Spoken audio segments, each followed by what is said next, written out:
सभी श्रेष्ठ प्रतिभाओं एवं अभिभावकों को मैं मनंजय प्राण बिहारी अपने YouTube चैनल पे हार्दिक अभिनंदन करता हूँ।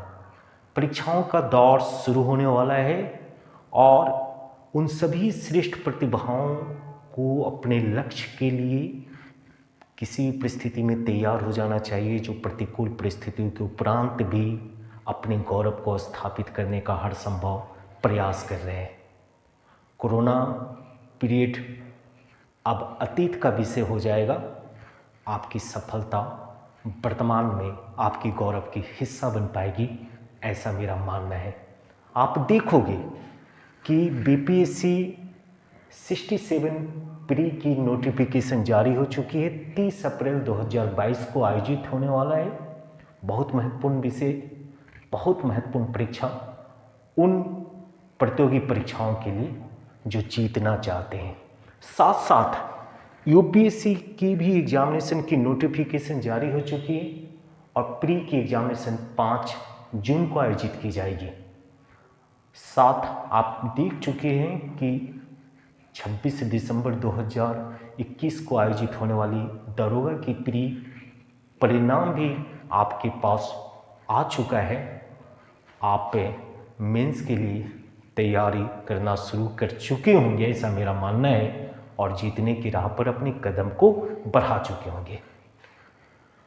कोशिश करेंगे आपको इस वीडियो में आईसीएस, यूपीएससी और स्टेट पीसीएस के संदर्भ में सभी महत्वपूर्ण सूचनाओं को प्रदान कर पाए। मेरा मानना है कि इस वीडियो में जिन तथ्यों को हम शामिल कर रहे हैं, ये कंप्लीट वीडियो बनाने की मेरी प्रयास है। अगर आप ब्रिटिश काल में आईसीएस परीक्षाओं को देखेंगे कि किस प्रकार से सुभाष चंद्र बोस, सत्येंद्र नाथ टैगोर, सुकुमार सेन, सुरेंद्र नाथ बनर्जी, अगर आप इन नामों को सुन रखे होंगे तो आप इस बात की भी जानकारी रखते होंगे कि इन लोगों ने अंग्रेजी शासन में आईसीएस परीक्षा को पास करके संपूर्ण भारत में अपनी गौरव गाथा को लिखा था। बाद में जिस एग्जामिनेशन को आप फेडरल पीएससी के माध्यम से, फेडरल पीएससी ही बाद के दिनों में यूपीएससी में तब्दील हो जाती है, तो हम यूपीएससी की भी बात करेंगे। और स्टेट में जो स्टेट पीसीएस एग्जामिनेशन को कंडक्ट करता है उसके ऊपर भी फोकस करेंगे। आईसीएस, यूपीएससी और पीसीएस तीनों को एक साथ एक वीडियो में पहली बार, अगर आप इस बात से इत्तेफाक नहीं रखते हो तो आप YouTube को सर्च कर लेंगे। पहली बार किसी टीचर ने ऐसा प्रयास किया है कि एक साथ आप तीनों की बारीकियों से रूबरू हो पाए। चलिए, आपको याद होना चाहिए कि संपूर्ण विश्व में प्रतियोगी परीक्षा के माध्यम से नौकरियों का चयन चाइना ने शुरू किया था, और भारत के संदर्भ में अगर बात की जाए तो आप देखेंगे कि सिविल सेवा के जन्मदाता के रूप में लॉर्ड कार्नवालिस को याद की जाती है। लॉर्ड कार्नवालिस जो भारत में, जिनका कार्यकाल 1786 ईस्वी से लेकर के 1793 ईस्वी तक रहा था। तो आप सिविल सेवा के जन्मदाता हैं, पुलिस व्यवस्था के जन्मदाता हैं। कौन? तो लॉर्ड कार्नवालिस। सबसे पहले आईसीएस, अक्सर हमने बच्चों को देखा है कि आईसीएस की जब बात करते हैं, हमने बोला कि सुभाष चंद्र बोस 1919 ईस्वी में आईसीएस परीक्षा को कंप्लीट करते हैं और 4th रैंक लाते हैं, और इस बात की सूचना लंदन से प्रकाशित होने वाली मॉर्निंग पोस्ट में जब मिलती है तो पूरा भारत स्तब्ध रह जाता है। 4th रैंक लाना उस परिस्थिति में अपने आप में एक अनोखी घटना मानी जानी चाहिए। हमने आईसीएस को अक्सर बच्चों के मुंह से ये सुना, आईसीएस इंडियन सिविल सर्विस, लेकिन इंडियन सिविल सर्विस के अलावा इसको इंपीरियल सिविल सर्विस इसकी अधिकृत नाम थी।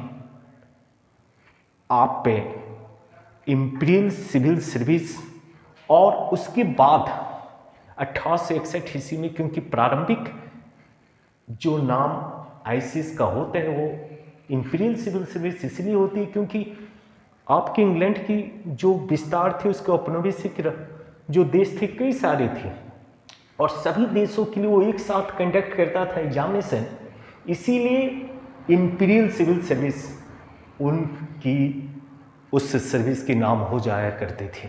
यानी बाद में जब 1861 ईस्वी में जब एक्ट आती है, उस एक्ट में इंडियन सिविल सर्विस एक्ट भी आता है, तब इसका एक नया नामकरण आप आईसीएस यानी इंडियन सिविल सर्विस कर सकते हैं, लेकिन इसकी अधिकृत नाम आप इंपीरियल सिविल सर्विस ही बतलाएं तो ज़्यादा उचित होगा। आप देखोगे कि लॉर्ड मैकाले के प्रयास से ही इंडियन सिविल सर्विस में भारतीयों को भी शामिल किया जाना शुरू कर दी जाती है। 1854 ईस्वी में लॉर्ड मैकाले ने जिन नियमों को दिया उसके तहत 1855 से भारतीयों को शामिल होने का अधिकार दी जाती है, लेकिन प्रारंभिक दिनों में आईसीएस के एग्जामिनेशन में कोई भारतीय शामिल नहीं होता। प्रथम भारतीय होते हैं सत्येंद्रनाथ टैगोर, जो कि आपके 19 वर्ष बड़े भाई थे रविंद्रनाथ टैगोर के। आप उस समय की परिस्थिति को समझ सकते हैं कि पहले भारतीय के रूप में आईसीएस परीक्षा को कंप्लीट करने का श्रेय अगर सत्येंद्रनाथ टैगोर जी को प्राप्त है तो वो विलक्षण प्रतिभा के धनी थे और एक अभिजात्य परिवार से संबंधित होने के कारण वह सफल भी हो पाए। प्रारंभिक उनके अंदर भी इस बात का भय था कि क्या मैं आईसीएस कंप्लीट कर पाऊंगा, लेकिन जैसा कि माना जाता है कि 1863 ईस्वी में जब वो अपीयर हुए थे तो उनके साथ एक और भी उनके मित्र थे, और उस मित्र के प्रेरणा के स्वरूप सत्येंद्रनाथ टैगोर तो पास कर जाते हैं, लेकिन वो मित्र उस आईसीएस की परीक्षा में पास करने में सफल नहीं होता है। तो ये प्रारंभिक कहानी है कि भारत में प्रथम वह व्यक्ति कौन है जिसने आईसीएस परीक्षा पास की, तो वह सत्येंद्रनाथ टैगोर, रविंद्रनाथ टैगोर के बड़े भाई, 19 वर्ष बड़े भाई। आप समझ सकते हैं कि कितनी गैप थी रविंद्रनाथ टैगोर और सत्येंद्रनाथ टैगोर के बीच में। आप इस बात को भी जानोगे कि जब पहली बार आईसीएस परीक्षा में शामिल होते हैं सत्येंद्रनाथ टैगोर, तो उस समय भारतीयों के लिए अधिकतम आयु सीमा 23 वर्ष तय की गई थी। बाद के दिनों में आईसीएस में शामिल होने वाले भारतीयों के लिए उम्र सीमा 21 वर्ष कर दी जाती है, और बाद में तो स्थिति ऐसी उत्पन्न हो जाती है जब लॉर्ड लीटन ने 1877 ईस्वी में आईसीएस परीक्षा में शामिल होने वाले भारतीयों के लिए अधिकतम उम्र मात्र 19 वर्ष कर दी थी। आप सोचो, जिस 19 वर्ष की उम्र में आज हमारे युवा साथी, हमारे युवा बच्चे लफेरिया लंदन से लाएंगे, रात भर डीजे बजाएंगे, लफेरिया लंदन से लाएंगे, रात भर डीजे बजाएंगे। हमने ये गाना क्यों गाया? क्योंकि कल सरस्वती पूजा होगी, माता सरस्वती से विद्या प्राप्त करके हम अपने गौरव को स्थापित करने का हर संभव प्रयास करेंगे, लेकिन हमने देखा बच्चों को गाना और डीजे बजाते हुए। तो जहां 19 वर्ष, 20 वर्ष, 23 वर्ष और 24 वर्ष के बच्चे ये नहीं समझ पा रहे हैं कि वो किन परिस्थितियों में है, और आने वाले दिनों में उनका प्रयास अगर भ्रमित दिशा में होने लगेगी तो फिर वो अपने ना गौरव को स्थापित कर पाएंगे, ना अपने परिवार और अपने समाज के लिए कुछ बेहतर कर जाएंगे। तो यहां याद रखिए कि मात्र 19 वर्ष की उम्र कर दी गई थी आईसीएस परीक्षा के लिए। लॉर्ड लीटन के द्वारा ये प्रतिक्रियावादी उनकी दृष्टिकोण थी। वो नहीं चाहते थे कि कोई भी भारतीय आईसीएस परीक्षा को कंप्लीट करके शासन तंत्र में अपनी महत्वपूर्ण भूमिका को अदा करें। 19 वर्ष, लेकिन बाद के दिनों में आप देखोगे कि किस प्रकार से कांग्रेस के प्रयास से पुनः 21 वर्ष कर दी जाती है। 23 वर्ष, 21 वर्ष और 19 वर्ष। 19 वर्ष किसके वक्त में की गई थी? तो लॉर्ड लिटिन के वक्त में की गई थी 1877 ईस्वी में। 19 वर्ष में तो हमारे बच्चे बुलेट पर घूम रहे हैं और कह रहे हैं कि आपको अब 2 चीजों को याद करना है। अक्सर हमने बच्चों से जब बातचीत की है तो वो 3 ही नाम जानते हैं। देश की आज़ादी के पूर्व तक उनके अंदर इस बात की जानकारी है कि सत्येंद्रनाथ टैगोर जो हैं वो प्रथम आईसीएस परीक्षा को कंप्लीट करते हैं। सुरेंद्रनाथ बनर्जी जो है परीक्षा कंप्लीट तो जरूर करते हैं, लेकिन घुड़सवारी में असफल रह जाने के कारण वो अंततः असफल माने जाते हैं। सुभाष चंद्र बोस जिन्होंने 4th रैंक लाया था, सुभाष चंद्र बोस के बारे में कहानी मालूम है, सुरेंद्रनाथ बनर्जी के बारे में मालूम है, लेकिन इस बात की जानकारी नहीं है कि ये 3 लोग 1947 के पूर्व आईसीएस में शामिल नहीं थे। यही 3 नहीं थे, 55 लोग थे। आप 1855 से लेकर के 1899 ईस्वी तक 14 आईसीएस कंप्लीट करने वाले भारतीय थे। दूसरे आप देखोगे कि 19 ईस्वी से लेकर के 1947 ईस्वी तक 41 भारतीयों ने आईसीएस में अपना परचम लहराया था। इस बात की भी जानकारी होनी चाहिए। तो ये है, और कहते हैं कि 1922 ईस्वी से पूर्व में 1922 ईस्वी के पूर्व तक लंदन में जाकर के आईसीएस परीक्षा में भारतीय शामिल होते थे, लेकिन 1922 ईस्वी में सर्वप्रथम इलाहाबाद में आईसीएस की परीक्षा आयोजित की गई थी और बाद में दिल्ली में आईसीएस की परीक्षा भारत में आयोजित होना शुरू हो गया था। इस बात को भी याद रखना होगा कि 1922 में अगर आईसीएस की परीक्षा भारत में सर्वप्रथम होती है तो वो इलाहाबाद में होती है। अब बाद के दिनों में इस कारण ही हम लोग कहते हैं कि दिल्ली और इलाहाबाद जो है यूपीएससी और पीसीएस की तैयारी करने वाले बच्चों के लिए सर्वाधिक महत्वपूर्ण केंद्र हो जाता है। और मैं प्रयास कर रहा हूं पिछले कुछ दिनों से कि हमारा सारण भी संपूर्ण भारत में अपना परचम लहराता हुए नजर आए। अब बात करेंगे हम लोग आईसीएस परीक्षा जो भारत में आयोजित हो रही है, तो आईसीएस परीक्षा को कंडक्ट किसके द्वारा की जा रही है? तो कंडक्ट किया जा रहा है फेडरल पब्लिक सर्विस कमीशन। देश की आजादी के बाद इसी फेडरल पब्लिक सर्विस कमीशन का नया नामकरण हो जाता है UPSC, union public service commission. और यूनियन पब्लिक सर्विस कमीशन आज इस देश में सीएससी यानी सिविल सर्विसेज एग्जामिनेशन कंडक्ट करती है।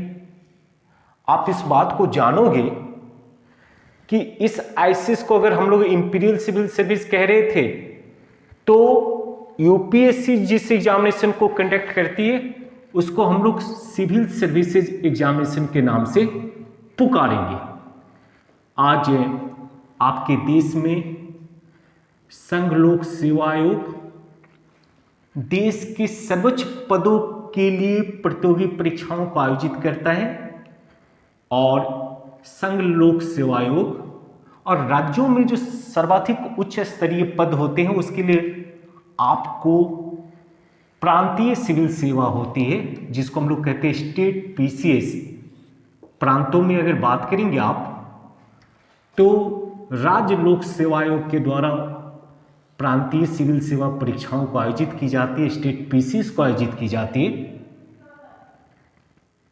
आप इस बात को भी देखोगे कि संपूर्ण देश के सर्वाधिक उच्च पदों के लिए जो प्रतियोगी परीक्षाओं को आयोजित करता है, अगर वो यूपीएससी है जो पूरे देश के श्रेष्ठ प्रतिभाओं के लिए सिविल सर्विसेज एग्जामिनेशन को आयोजित कर रहा है, तो सिविल सर्विसेज एग्जामिनेशन के माध्यम से 24 उच्च स्तरीय पदों को भरने की कोशिश की जाती है।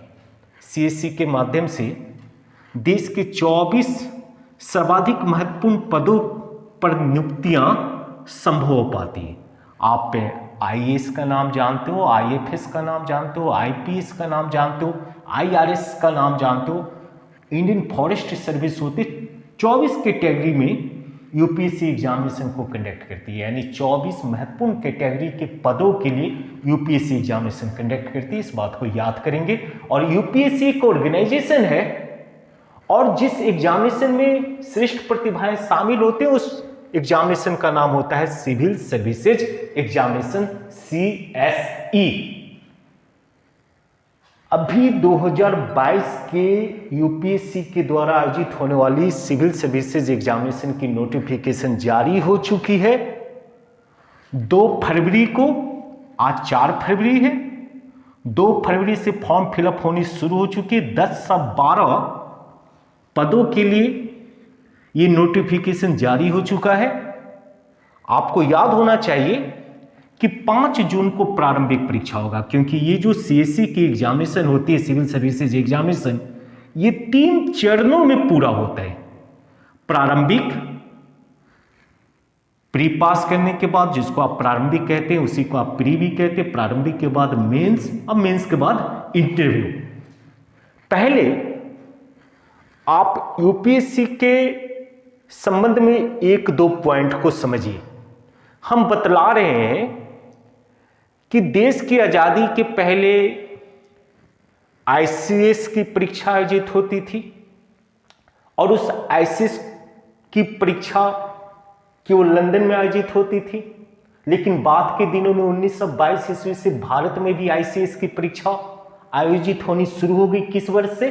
1922 ईस्वी में। और आईसीएस की परीक्षा को आयोजित करने वाली जिस ऑर्गेनाइजेशन को आप याद रखते हो उसका नाम था फेडरल पीसीएस। यूपीएससी यानी कि फेडरल पीएससी। इस बात को भी आपको याद रखना होगा। Federal PSC, federal public service commission. देश की आजादी के बाद फेडरल सर्विस कमीशन का नया नामकरण यूनियन पब्लिक सर्विस कमीशन हो जाती है। उसका हिंदी नाम संघ लोक सेवा आयोग हो जाता है। आप इस बात को देखोगे कि ये संघ लोक सेवा आयोग जो होती है उसका गठन इस देश में 1926 ईस्वी में ही होती है। पूर्व में फेडरल था, बाद में ये यूपीएससी हो जाती है।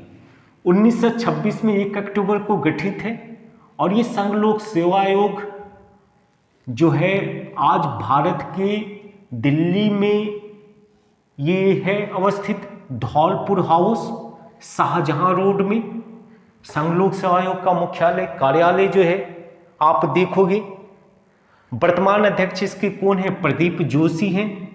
और आप इस बात को भी याद रखेंगे कि संविधान के भाग 14 में अनुच्छेद 315 से लेकर के अनुच्छेद 323 तक में आपके संघ लोक सेवा आयोग एवं राज्य लोक सेवा आयोग से संबंधित सभी महत्वपूर्ण प्रावधानों की चर्चा की जाती है।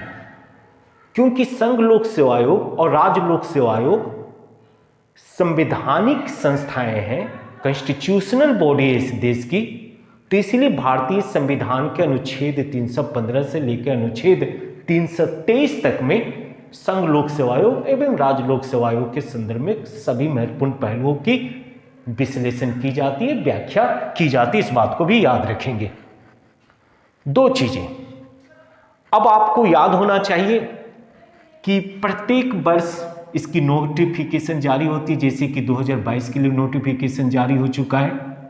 आप इस बात को भी जानते होंगे कि यूपीएससी के एग्जामिनेशन में अपीयरिंग कैंडिडेट भी शामिल होते हैं। जो अपीयरिंग कैंडिडेट हैं, ग्रेजुएशन के अंतिम वर्ष में हैं, वह भी परीक्षा में शामिल हो सकते हैं।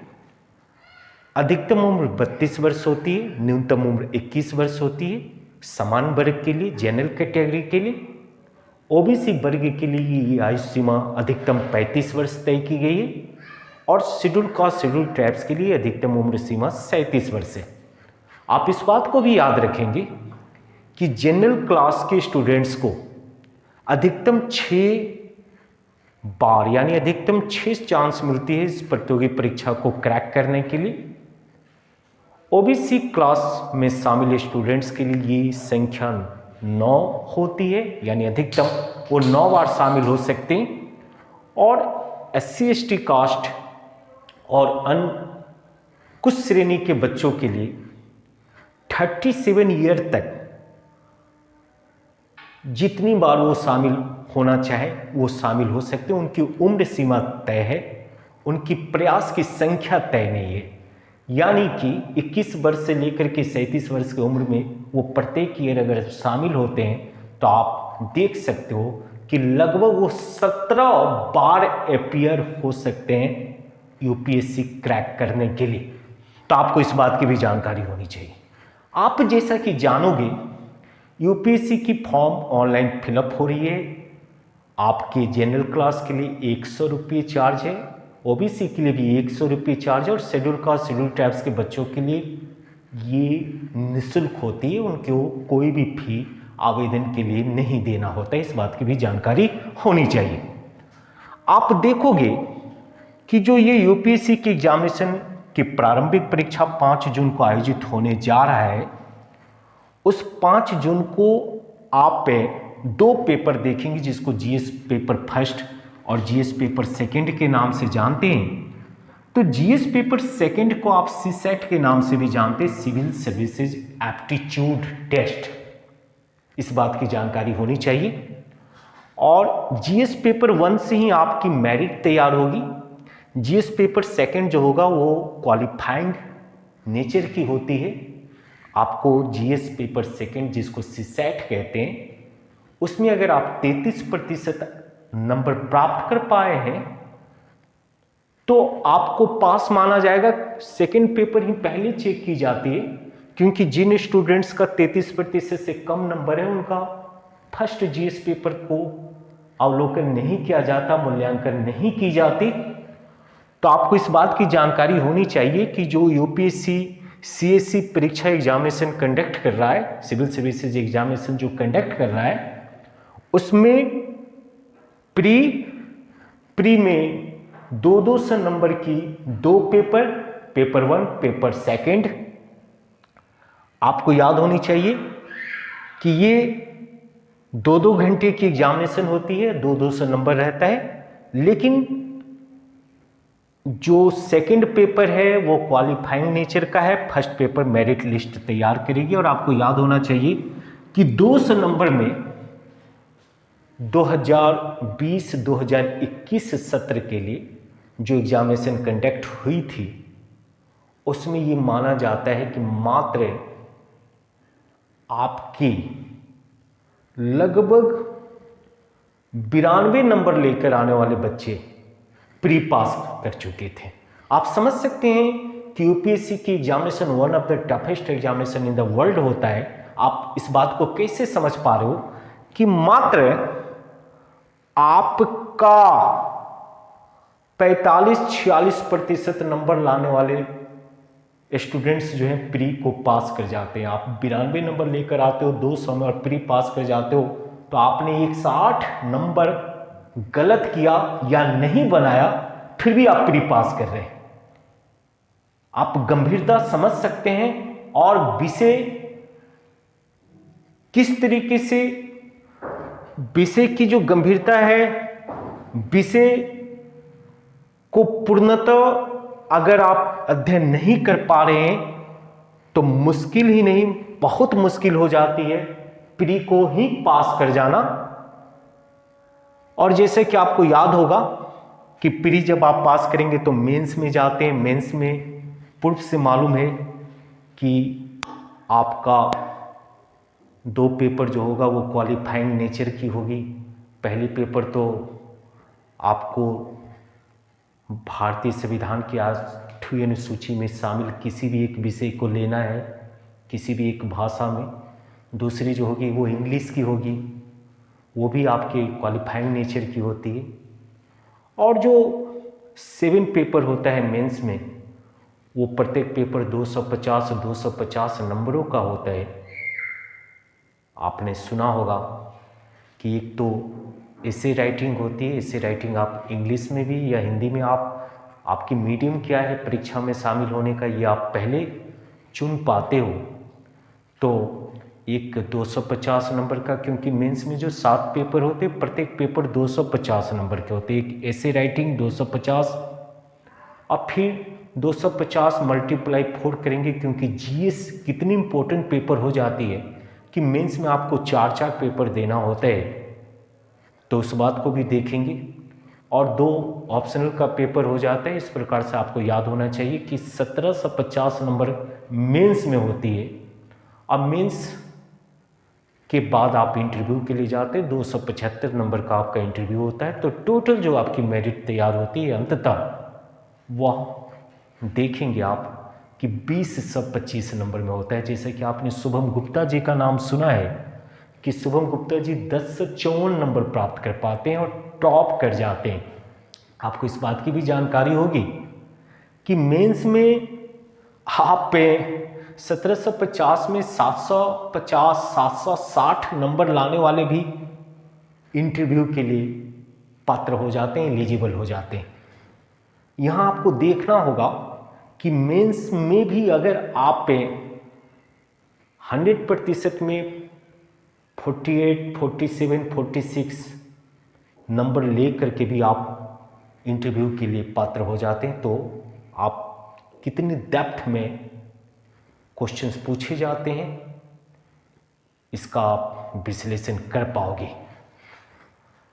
यहां देखने वाली बात है कि इस प्रकार से आप समझ पाए कि यूपीएससी एग्जामिनेशन जो होगी वह यूपीएससी एग्जामिनेशन आपको 3 टर्म में होगा, प्री, मेंस और इंटरव्यू। प्री 2 पेपर से हो जाएगी, पेपर 1, पेपर 2, और दोनों को ही हम लोग जीएस पेपर 1, जीएस पेपर 2 कहते हैं। सेकंड को हम लोग सीसेट का एक स्पेसिफिक नाम दे दी जाती है, सिविल सर्विसेज एप्टीट्यूड टेस्ट। और आपको ये भी याद होना चाहिए कि वो जो सेकंड पेपर होती है उस पेपर का नेचर 33% लेकर के पास करना होता है। 2 चीज़ों को याद रखिए, आप यूपीएससी क्रैक कर चुके हैं, यूपीएससी जब क्रैक कर जाएंगे तो आपके प्रशिक्षण के लिए लबसना बहुत महत्वपूर्ण है। लबसना पहुंचना, आपकी अंतिम मंजिल लबसना आपका इंतजार कर रहा होता।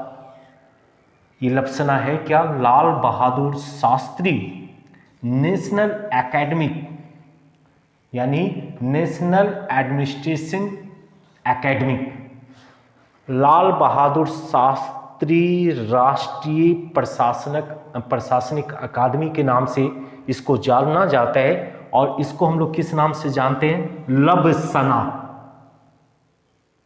लाल LBSNAA। ये है कहाँ? ये मसूरी में है। आपको याद होनी चाहिए कि उत्तराखंड की राजधानी देहरादून होती है और देहरादून से 30 किलोमीटर, यानी कि देहरादून डिस्ट्रिक्ट में ये मसूरी जगह है, जिस मसूरी में आपके Lal Bahadur Shastri national administrative academy अवस्थित है, जहां पूर्व में 4 महीने तक का प्रशिक्षण दी जाती है, प्रथम फेज जिसको माना जाता है।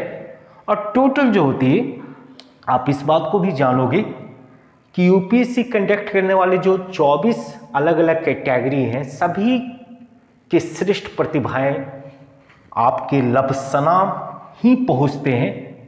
और 4 महीने तक तो वो सभी एक साथ एक दूसरे के साथ आने वाले दिनों के लिए जो समानता, इक्वालिटी टू ऑल की सभी यूपीएससी क्रैक करने वाले इक्वल हैं, इस बात को परिभाषित करने के लिए और बेसिक यूपीएससी से संबंधित जानकारियों को देने के लिए पहला फेज जो होता है लबसना में, वो यूपीएससी क्रैक करने वाले सभी प्रतिभाओं को 4 महीने तक दी जाती है। और 4 महीने के बाद कैटेगरी वाइज सभी प्रतिभाओं को अलग अलग जगह भेज दिया जाता है। जिनके पास आईएएस के लिए जो चुने गए हैं वे आपके रह जाते हैं लबसना में ही। बाकी जैसे कि आईपीएस के लिए चुने जाने वाले जो होते हैं उनको भेज दी जाती है कहाँ, हैदराबाद। और आपको मालूम होगा कि आपने देखा होगा कि सरदार वल्लभ भाई पटेल नेशनल पुलिस एकेडमी होती है हैदराबाद में, वहाँ वो आईपीएस की ट्रेनिंग पूरा करते हैं। तो 2 साल की पूरी ये ट्रेनिंग पीरियड होती है। प्रारंभिक 4 महीने, उसके बाद 16 महीने वो अलग अलग फील्ड वर्क होता है, अलग अलग चीज़ें उसमें शामिल होती है। आपको ये भी याद होना चाहिए कि जो इंडियन फॉरेस्ट सर्विस के लिए चुने जाते हैं वो नेशनल फॉरेस्ट एकेडमी देहरादून भेज दिए जाते और वहाँ जाकर के वो पूर्णतः प्रशिक्षित हो पाते हैं। तो इस प्रकार से इस बात की भी आपको जानकारी होनी चाहिए कि यूपीएससी क्रैक करने वाले स्टूडेंट्स जो होते हैं उनकी अंतिम मंजिल लबसना Lal Bahadur Shastri national administrative academy होता है, एडमिनिस्ट्रेशन एकेडमी मसूरी। आप सब लोग तैयार भी होंगे लबसना जाने के इच्छुक जितनी भी श्रेष्ठ प्रतिभाएं हैं जिनकी मंजिल किसी भी परिस्थिति में यूपीएससी को क्रैक करना है, आईएएस आईपीएस या 24 कैटेगरी की बात हो रही है, उसमें से किसी में भी उनको अंतिम रूप से सफल होना है, वो प्रयास करना शुरू कर चुके होंगे। क्योंकि मेरा मानना है कि इसकी तैयारी जो है इंटर के उपरांत शुरू हो जानी चाहिए, क्योंकि 3 साल के पूर्व ही आपको ग्रेजुएशन के पहले ही अपेयरिंग कैंडिडेट में ही आपको इस परीक्षा में शामिल होने का मौका मिल रहा है। अधिकतम आपकी उम्र जो है वो 32 वर्ष है जनरल कैटेगरी के लिए, और अधिकतम चांसेस जो है वो आपके पास 6 ही होती है। इस बात की भी जानकारी होनी चाहिए। यूपीएससी क्रैक करना मतलब भारत के सर्वोच्च पद को हासिल करना, क्योंकि कहा जाता है कि इस देश में 3 ही लोग शासन करते हैं, पीएम, सीएम और डीएम, प्रधानमंत्री, मुख्यमंत्री और डिस्ट्रिक्ट मजिस्ट्रेट।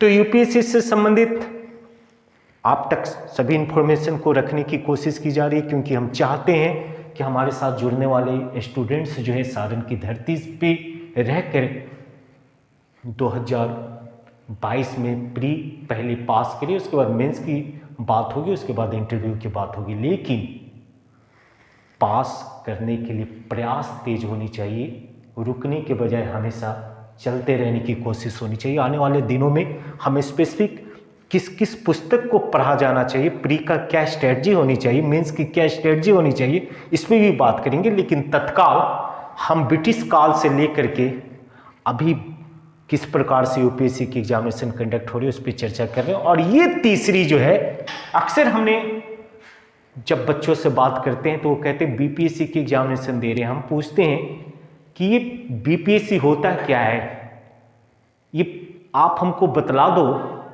कि बीपीएससी बिहार में जा रहे हो, यूपी में जाते हो तो यूपी पीसीएस कहते हो, राजस्थान में जाते हो तो राजस्थान एडमिनिस्ट्रेटिव सर्विस कहते हो।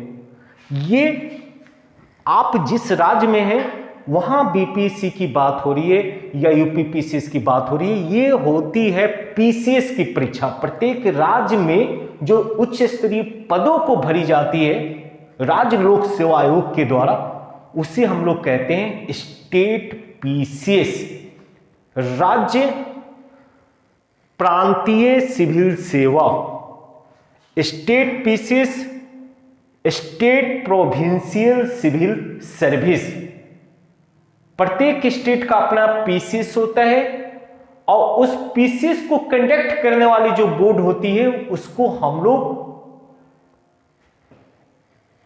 को हम लोग राज्य लोक सेवा आयोग यानी स्टेट सर्विस कमीशन के नाम से, स्टेट पब्लिक सर्विस कमीशन के नाम से जानते हैं। बिहार की प्री के लिए नोटिफिकेशन जारी हो चुकी है, काफी लंबित थी, और मेरे लिए तो ये आंदोलन ही होगा जब सारण के अधिकांश बच्चे, क्योंकि day by day examination tough होती जा रही है, 66 बीपीएससी के प्री में मात्र 4,50,000 स्टूडेंट शामिल थे और 67 बीपीएससी के प्री में 6,02,000 बच्चों ने आवेदन दिया है। तो इसके पीछे मेरा एक चीज़ मानना है कि बिहार सरकार और खास करके बेटियों की संख्या डे बाय डे बढ़ती जा रही है। इसके पीछे एकमात्र कारण ये क्योंकि ये सबसे सम्मानजनक पदों में से एक है स्टेट लेवल पे।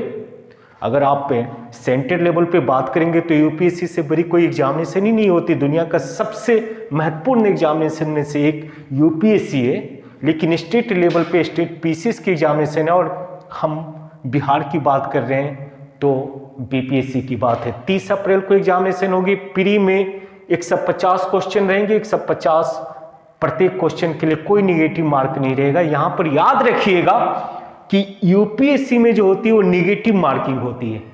अगर आप प्री में जाते हैं और आप पेपर फर्स्ट हो या पेपर सेकंड हो, आपको निगेटिव मार्किंग की जाती है। प्रत्येक जो क्वेश्चंस आप आंसर सही कर रहे हैं वही आंसर काट दिया जाएगा। काफी बहुत बड़ी समस्या है। आप बिना सोचे समझे किसी भी आंसर को देने से परहेज करेंगे।